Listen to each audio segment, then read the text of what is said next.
Welcome back to Appliance Educator. I'm Nick, and we got some ribs today. And I want to thank Appliance brother Matt for the great Christmas present, and we're going to put it to use today. It's the Char-Broil Oil-less Fryer. And I've used this a couple times already. I did my Thanksgiving turkey, and I did my first run on a whole chicken. And boy, that chicken was the juiciest. That turkey was crispy on the outside, amazingly juicy on the inside. So today I wanted to show you something that I've learned, but I haven't done yet. So today I have a couple spare beef ribs here, and I put a little bit of mustard on there and dry rub to really lock in that flavor. And I'm gonna show you some tips on how to lock that into the cage here. And then we'll drop it in and let it sit, and we'll find out how good it is afterwards. I have no doubts in my mind that it's gonna be excellent.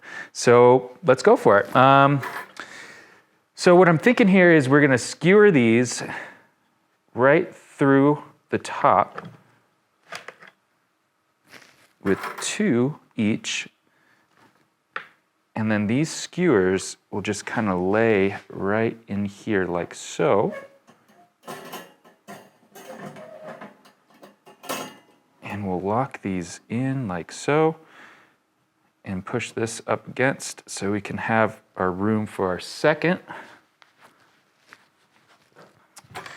And I'm going through the skewers on the top bone because I feel like that's where the heaviest part of the ribs will be and it will need the most support. But I also have some more support options if this I don't think works like I want it to. But I'm very confident in what we're doing here, somewhat. Confident enough for someone who's never done it before. But let's drop this guy in here too. And I'll just kind of readjust here so we can get both of these bad boys in here. And I think that will be pretty locked in and not overlapping too much, but just a little bit. And since I've never done this before, I'm thinking I don't want any extra burning to happen on the front side, so I'm gonna let the fat side hit the walls of the oil-less fryer. And the way this oil-less fryer works is kind of like an outdoor air fryer. The heat comes from the bottom with a ring and it hooks to the propane. The propane comes in from the bottom, it gets lit, it lights a ring, and the airflow comes up, brings that heat around the cylinder, and then it cooks from that cylinder and out. So there's always constant airflow coming in. So we're gonna go ahead and drop this bad boy in. There we go. Let's make sure this guy has some leverage there. And I've had this oil-less fryer heating up for about 20 minutes. So it's nice and good and right at temperature. So we're just gonna go ahead and drop this bad boy in. There we go. All right. So now, everywhere I've been reading and watching other people do this, it's about 2 hours for the ribs. So we're gonna let it sit here. I'll come check on it periodically, probably every 25 to 30 minutes, just to see what it's looking like and see what it's doing and see what we need to do next, if anything. But yeah, let's stay tuned and we'll see what our ribs look like when we come out.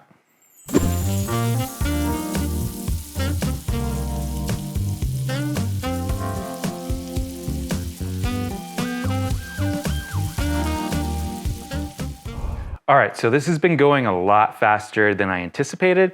The heat was all the way to the high setting on the oil-less fryer. So within about 15 minutes, I came out to check and they were going really fast.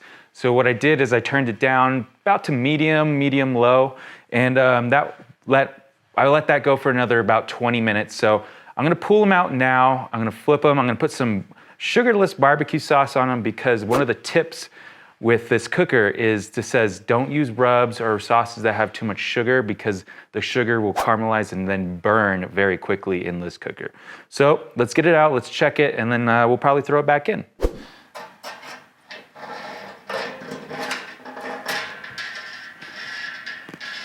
Okay, yeah, those are looking pretty good. Definitely not done yet, but they are on their way. So we'll get this back on our table. And these will be very hot, so be very careful. I'm gonna use my fancy oven mitt here, and we're just gonna pull these out.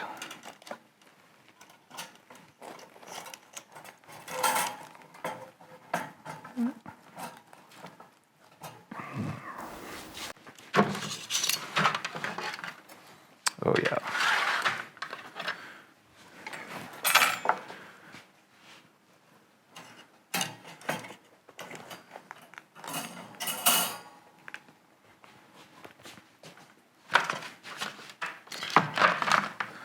All right, so then when we put these back after the sauce too, we're gonna flip them out. So the outside parts that were in are gonna be rotated in, and the inner parts are gonna be out now. So I'll show you, that wasn't the best explanation, but you'll see. So let's get a little barbecue sauce here. I actually found this, I love Ray's, and this is a sugar-free Ray's, and I've never seen it before, but you know, I feel like it's gonna work perfectly for us.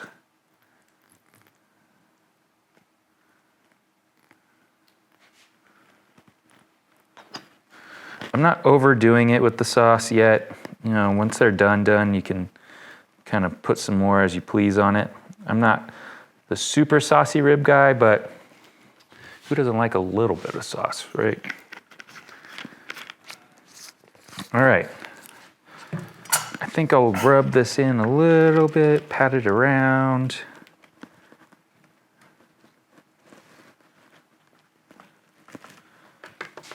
Let's see this, look at this. It's looking amazing. All right, so let's get our skewers back in. Actually not that warm yet. And this time I'm actually going to put them on the opposite side as well.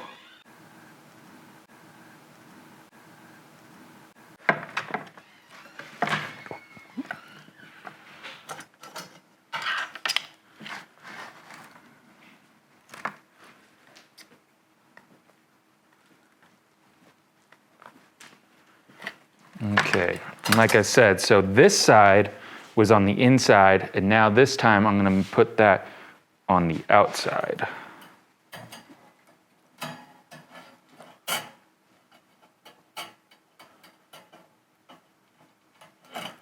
Come on, baby. There we go. That should work. Drop her right in there nicely. You know, ribs are just generally messy, so be prepared for a mess either way.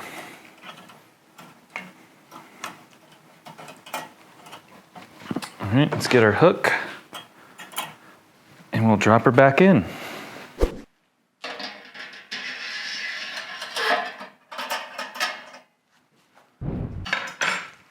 And so I'll let this go for another, I don't know, 10, 15 minutes. Come out and check on it, and we'll see where we'll go from there. All right.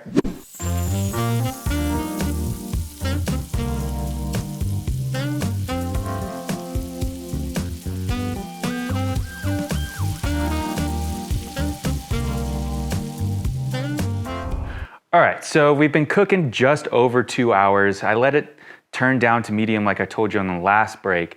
And then I came back and checked them. I'm like, I think I want to kick up that heat, get them up nice and high. We wanted to get them up to about 200 degrees. And they're about 140 when I checked them. So I cranked the heat up for another about 15, 20 minutes. And boy, that got them up to 200 just like that. So they're ready, and let's pull them out.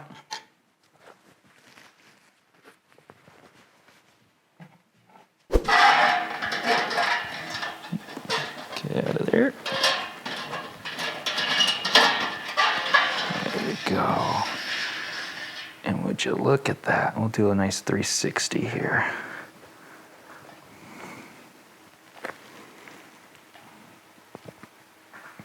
Beautiful. I think this looks amazing.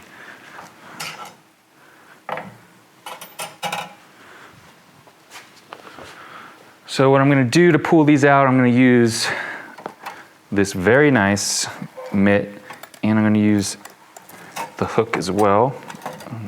Just kind of play with it to get them out.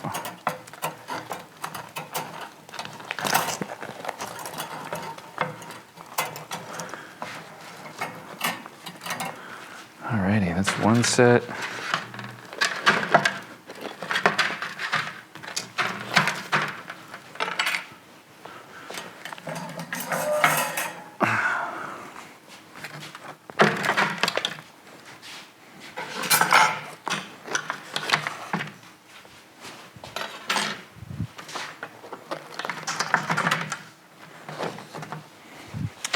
Let's get this bad boy out of the way.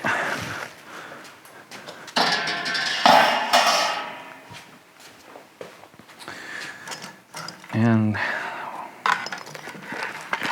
oh wow, yeah, just look at that. Those are ready to come right off the bone and just be wonderful. All right, so we got our knife. I'm gonna start cutting some ribs here. And boy, they're definitely crispy on the outside, but the juices are still flowing through in there. They are not dry at all.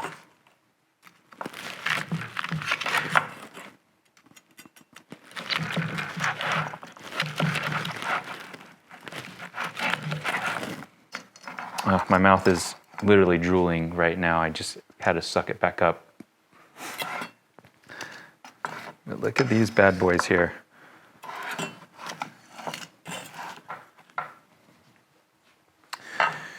And I guess we just have to try a little piece and let it know what the final job was, huh?